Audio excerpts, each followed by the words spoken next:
Hello दोस्तों, सचिन मित्तल फिर एक और बार एक और नई वीडियो के साथ। ये जो वीडियो है बच्चों, ये संविधान सभा पार्ट 5 है और इसी पार्ट 5 के साथ आपका संविधान सभा एक टॉपिक ख़त्म हो जाएगा और इसके बाद आपकी एक टेस्ट पेपर की क्लास होगी।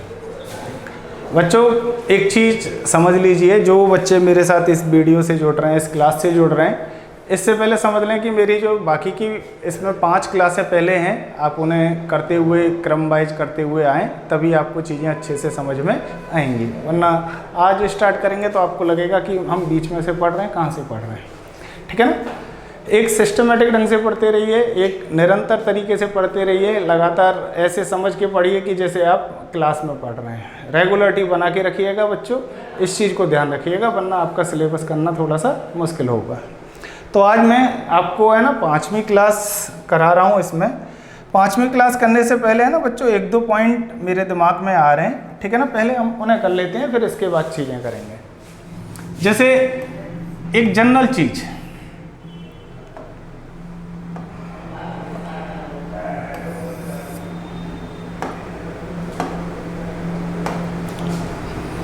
बहुत जनरल चीज़ें हैं और अच्छे क्वेश्चन जो कि छुपे हुए क्वेश्चन रहते हैं। जैसे मैं पूछूं, संविधान सभा में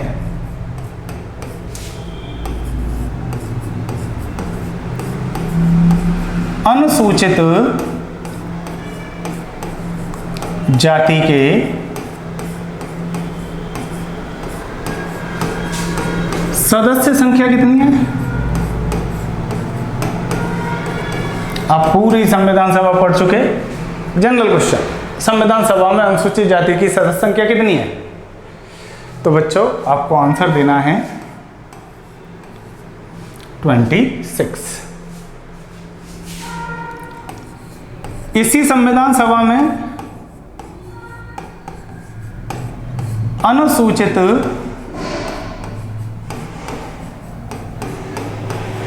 जनजाति की संख्या कितनी है?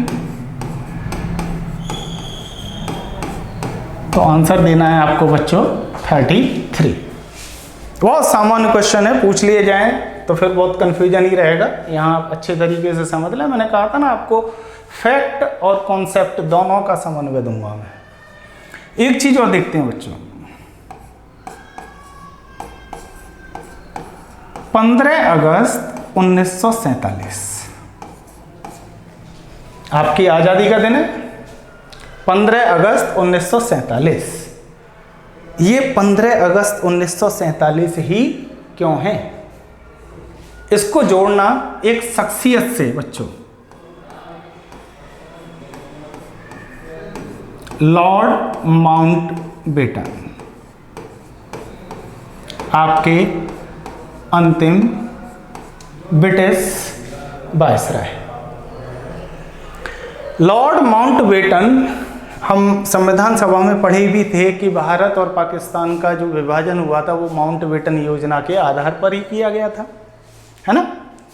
तो लॉर्ड माउंटबेटन जब स्वतंत्रता चल रही है, जिस समय हमको मिल रही है, तो बच्चा उस समय हमारे वायसराय हैं कौन? Lord Mountbatten.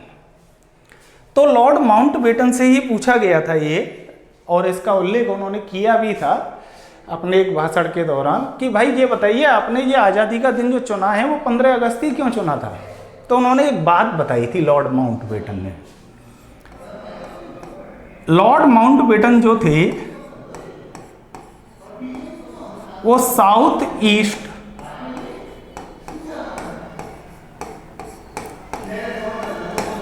एशिया कमांडर थे।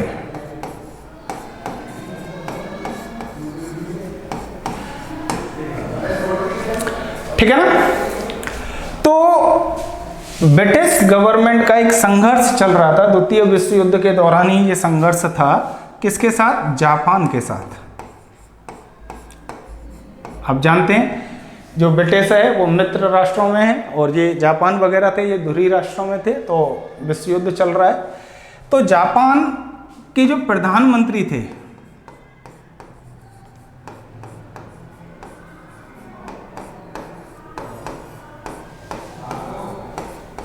हिरोहितो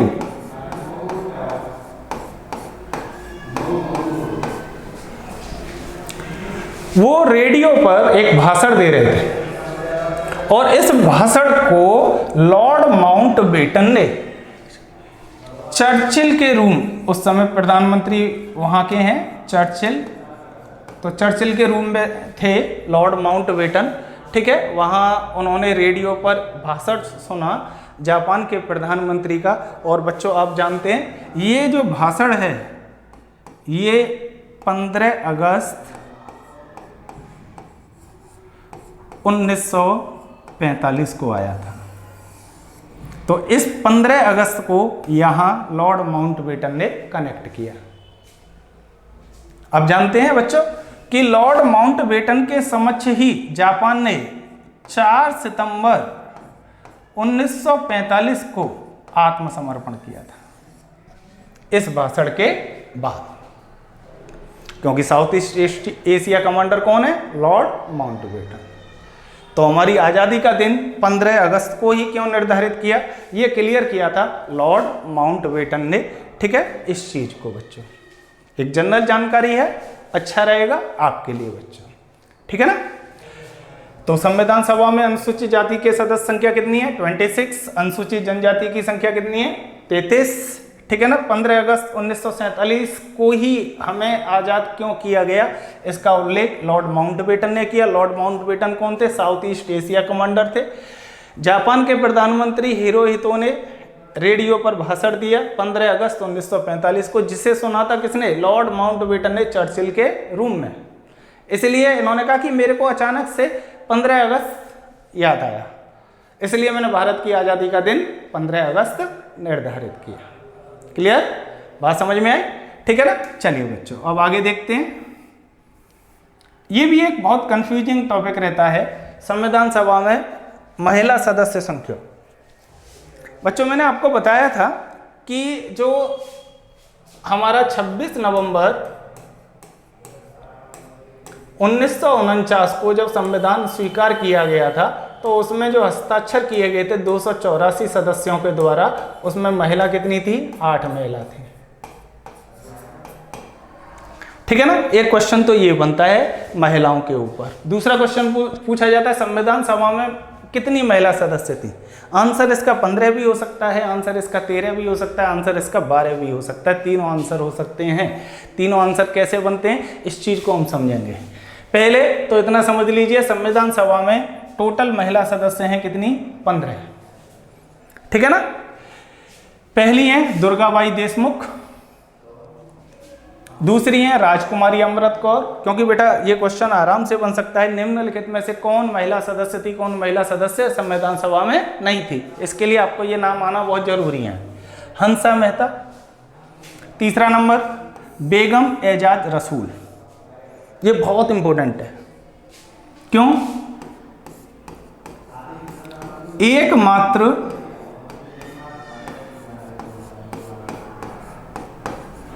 मुस्लिम महिला प्रतिनिधि है।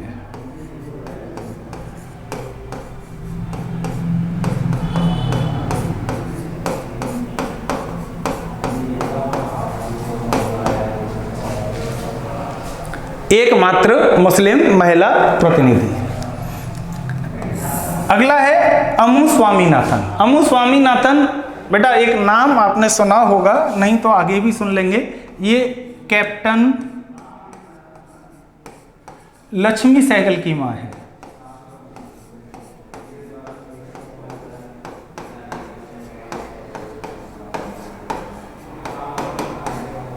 कौन है ये कैप्टन लक्ष्मी सहगल? कहाँ कैप्टन थी ये लक्ष्मी सहगल? जो कैप्टन है बेटा आप जानते हैं सुभाष चंद्र बोस, ठीक है ना। इनके नेतृत्व में ठीक है आज़ाद हिंद फौज बनाई गई। इन्होंने नहीं बनाई थी, कैप्टन मोहन सिंह ने बनाई थी। बाद में उनका आज़ाद हिंद फौज का नेतृत्व किसे सौंप दिया गया? ठीक है, सुभाष चंद्र बोस को। तो उन्होंने कुछ संस्थाएं बनाई थी, उसके अंदर कुछ ब्रिगेड बनाई थी, डिवाइड की थी। तो उसमें एक ब्रिगेड थी रानी लक्ष्मीबाई ब्रिगेड, जिसमें कौन शामिल की गई? महिलाएं। तो उसमें ये कैप्टन थी लक्ष्मी सहगल। इतना ही नहीं बच्चों, राष्ट्रपति चुनाव लड़ने वाली पहली महिला हैं ये। इन्होंने डॉक्टर APJ अब्दुल कलाम के विरुद्ध चुनाव लड़ा था, ठीक है ना। चुनाव हार गई थी कैप्टन लक्ष्मी सहगल। अगला है बेटा सुचेता कृपलानी, बहुत फेमस नाम है, ठीक है ना। अगली है दक्षयानी वेलायुधन, रेणुका राय, पूर्णिमा बनर्जी, एनी मस्करेन, कमला चौधरी,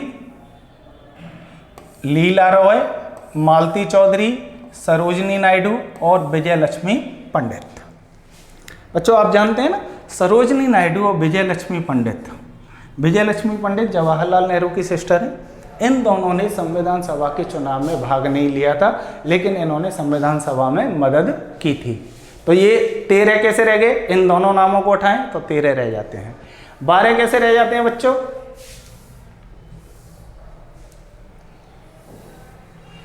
12 रह जाते हैं इनकी वजह से, क्योंकि जैसे ही आज़ादी मिलेगी तो भारत में एक इंडियन मुस्लिम लीग बनाई जाएगी, जिसे बाद में कांग्रेस सरकार, ठीक है, इसे कैंसिल कर देगी, इसे कैंसिल कर देगी बच्चों। तो ये इंडियन मुस्लिम लीग की सदस्य बन जाएंगी बेगम एजाज रसूल। तो ये यहाँ से क्या होंगी, निकल जाएंगी। तो सदस्य कितने रह गए, 12। समझ में आया ना। तो 12 भी आंसर है, 13 भी आंसर है और 15 भी। ऑप्शन देखकर आपको इसे लगाना होगा बच्चों, ठीक है ना, ध्यान रखिएगा। 2 ये निकाल दीजिए, 13 रह जाएंगी। एक बेगम एजाज रसूल को निकाल दीजिए तो 12 रह जाएंगी बच्चों। क्लियर, समझ में आया। चलिए बच्चों आगे देखते हैं। इन 15 नामों को याद जरूर कर लीजिएगा बच्चों। एक बनाई गई अंतरिम सरकार। अंतरिम जो वर्ड लिया गया है इंतरिम से लिया गया है बच्चों। इंतरिम का मतलब होता है कार्यवाहक, यानी कि बच्चों ये तब तक कार्य करेगी जब तक कि कोई परमानेंट चीज ना आ जाए। तो ये अंतरिम सरकार जो बनाई गई, ठीक है, अस्तित्व में कब आएगी, 2 सितंबर 1946 को आता है ये क्वेश्चन, ध्यान रखिएगा इस चीज को, ठीक है ना। इस अंतरिम सरकार में बच्चों जवाहरलाल नेहरू, इन्हें विदेश मंत्रालय दिया गया, राष्ट्रमंडल सम्मान दिया गया और एक और इसके साथ दिया गया प्रधानमंत्री का, ठीक है ना। सरदार वल्लभ भाई पटेल को बच्चों गृह मंत्री, सूचना एवं प्रसारण मंत्री, बलदेव सिंह रक्षा मंत्री रहेंगे, जॉन मथाई जो है उद्योग एवं वितरण मंत्री रहेंगे, डॉक्टर राजेंद्र प्रसाद जो हैं खाद्य एवं कृषि मंत्री रहेंगे, आसफ अली जो हैं रेलवे मंत्री रहेंगे, जगजीवन राम श्रम मंत्री रहेंगे। अब 1 नाम, 2 नाम, 3 नाम, 4 नाम और 5 नाम, ये पांचों के पांचों मुस्लिम लीग के सदस्य हैं, क्योंकि अभी 1940 चल रहा है, अभी आज़ाद नहीं हुए हैं आप, सो बंटवारा नहीं हुआ है। तो 5 सदस्य किसके होंगे, मुस्लिम लीग के। लियाकत अली खान वित्त मंत्री, आई चंद्रीगढ़ वाणिज्य मंत्री, अब्दुल रब निस्तार संचार मंत्री, गजनफर अली खान स्वास्थ्य मंत्री और जोगेंद्र नाथ मंडल कानून मंत्री। ये जोगेंद्र नाथ मंडल बहुत इंपॉर्टेंट हैं आपके लिए बच्चों, क्योंकि पाकिस्तान का जो संविधान लिखने का कार्य जो सौंपा गया था वो जोगेंद्र नाथ मंडल को ही सौंपा गया था। ये मुस्लिम लीग के सदस्य थे, ठीक है ना, मुस्लिम लीग के, और ये पाकिस्तान चले जाएंगे, ठीक है ना। चक्रवर्ती राजगोपालचारी शिक्षा मंत्री रहेंगे और CH भाभा जो हैं वो निर्माण खनन एवं ऊर्जा मंत्री रहेंगे। बच्चों अगर आप इन नामों को देखेंगे तो आपको बहुत आसानी से समझ में आ जाएगा। 6 सदस्य कांग्रेस के हैं, 5 सदस्य मुस्लिम लीग के हैं, 1 भारतीय ईसाई हैं, 1 सिख हैं बलदेव सिंह और 1 पारसी हैं CH भाभा, ठीक है ना, CH भाभा। क्लियर। तो इस तरीके से भी इसको डिवाइड करके रखिएगा, क्वेश्चन बन सकता है, बहुत आसानी से क्वेश्चन बन सकता है, ठीक है ना। दोबारा मैं आपको बताऊं, जवाहरलाल नेहरू विदेश मंत्रालय, राष्ट्रमंडल सम्मान, प्रधानमंत्री, सरदार वल्लभ भाई पटेल गृह मंत्री, सूचना एवं प्रसारण मंत्री, बलदेव सिंह रक्षा मंत्री हैं, जॉन मथाई उद्योग एवं वितरण मंत्री हैं, डॉक्टर राजेंद्र प्रसाद खाद्य एवं कृषि मंत्री हैं, आसफ अली रेलवे मंत्री हैं, जगजीवन राम श्रम मंत्री हैं, लियाकत अली खान वित्त मंत्री हैं, आई चंद्रीगत वाणिज्य मंत्री हैं, अब्दुल रब निस्तार संचार मंत्री हैं, गजनफर अली खान स्वास्थ्य मंत्री हैं, जोगेंद्र नाथ मंडल कानून मंत्री हैं, चक्रवर्ती राजगोपालचारी शिक्षा मंत्री और CH बाबा निर्माण खनन एवं ऊर्जा मंत्री हैं।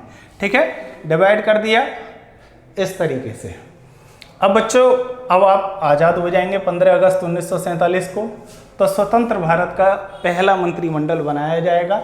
जवाहरलाल नेहरू पहले की तरह प्रधानमंत्री, विदेश और राष्ट्रमंडल संबंध। राष्ट्रमंडल देश क्या होते हैं मैंने वीडियो नंबर 4 में आपको बता ही दिया है बेटा।